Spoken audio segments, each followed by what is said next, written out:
Last week I realized something that changed my life. If I want to learn something new, then I'm gonna actually have to try to learn that thing. You see, for years now, I've been wanting to learn about Blender, and while I have picked up a few key things to know about the software, it's time to stop making all the excuses and fully commit. I will give it everything I've got, step by step. It will be a long, hard-fought battle. Wait, I just realized I need to go pick my wife up in an hour. Basically, what I'm saying is I'm gonna force myself to make an art piece all within Blender in just 1 hour. Let's get blending.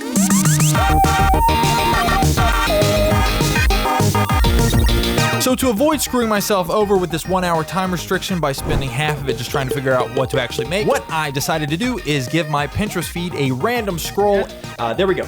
I'm not gonna cut so we know. Oh my goodness. This image right here does seem simple enough. There are just a couple things that stick out that probably will be an issue for me. Number one, I have no idea how to really pull off the atmosphere look that we see in it. Number two, I really don't know how to go about getting the subtle sunlight that we see on the ground here. And number three, if I'm being honest with myself, I really have no idea how to create large scale scenes within Blender, which is kind of like this entire art piece, but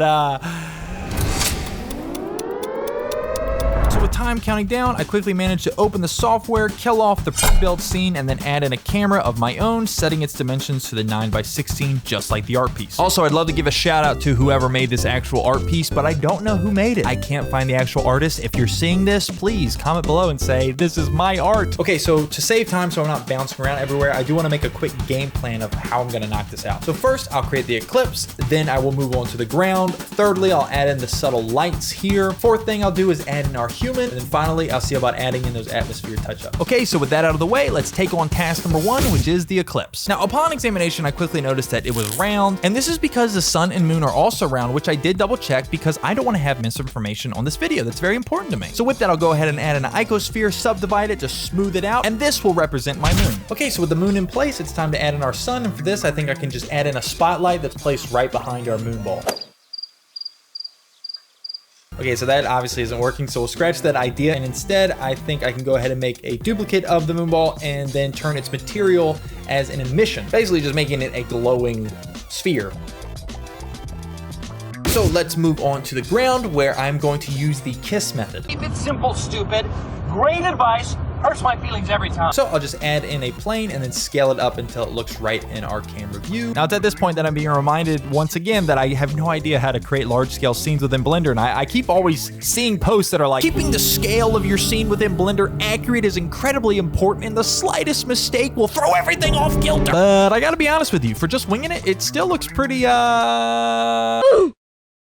Right now we can see that it's looking horrible, but I think what I can do to make it look better is to add in that glow look that we see around the light. Now, to do this, I'm pretty sure we can go to the render tab and using the node, I think it is called glare. Yes, there it is. So I'll add that in and I will set it to bloom. Now all this should give us a good start for a test render that we can say, ah, it's bright! Okay, so obviously that is far too bright. So I'm gonna bring the emission strength down just a tad, and that should look much better. So after about wasting 2 minutes of my time with that, I realized it wasn't the emission strength, but the bloom effect that was causing this blindness disorder. But with that fixed, I now have 45 minutes left, and I gotta say, I'm feeling great. Okay, so we've knocked out the Eclipse, we've knocked out making the ground, and now moving on to the subtle sunlight. But I do have a problem. As mentioned earlier, I haven't the slightest idea of how to make this, but I do know one thing. I am a filmmaker, and if I was filming this on like a miniature set, I would use something called a gobo. So I was able to find this quick and helpful tutorial on YouTube how to make gobos in Blender. Thank you so much, Architecture Topics. It's because of you that I will pick up my wife on time today. Back in Blender, following the tutorial to a T, I placed in an area light and then added a wave texture to it. And with some tweaking to the settings, I honestly think that... Hey, yeah, I'm about to leave. I'm just finishing up a video right now. It's all good. What are you talking about? You're still at home? Yeah, but don't worry, I'm gonna be there. I told you to pick me up an hour ago. No, you said...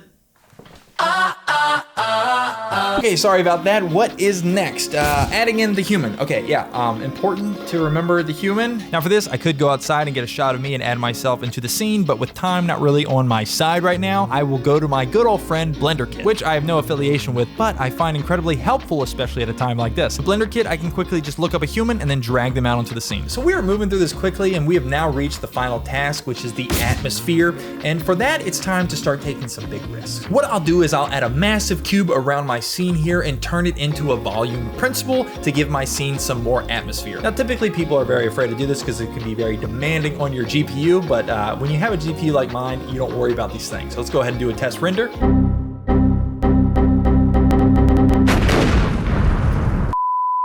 So while the computer is frozen, I want to take this time to talk about a plugin that I do have affiliation with, which is called AE Juice, and it can be brought on software such as Adobe or DaVinci Resolve. And with the I Want It All bundle, you get 79 different products all bundled up together to enhance your videos. And if you use my link in the description below, you can get your hands on this today for 99% off. That's not a joke. Now, I personally use this plugin in Premiere Pro and After Effects every single day, including in this video right now, like that flash of light you just saw, or these sick backgrounds right here, and these amazing effects, all pulled from the bundle that has over 1,000 different assets and overlays that you can choose from. So if you want to save time while also enhancing the quality of your videos, get this product today.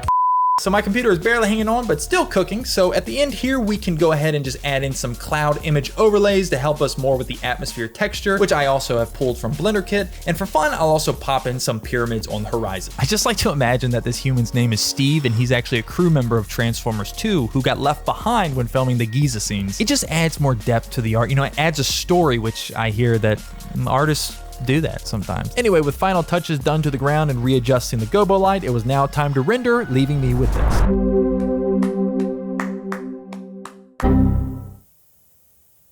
How much time do I have left? I figured at this point, I'll just hop over into Photoshop and give the image some final touch-ups. I don't really think this is considered cheating because I really didn't give myself rules when going about with this project. I'm gonna force myself to make an art piece all within Blender, all within Blender. All within Blender. So I think it's all good. And as I brought that image to Photoshop and did those final touch-ups, I began to feel my body perspirate because the clock now was running down to the final seconds and the questions begin to enter my head. Would I really have something worthy of sharing? Could I really learn something in this software in just an hour? Would my wife forgive me for the consistent mistakes that I've made over and over again? Until finally,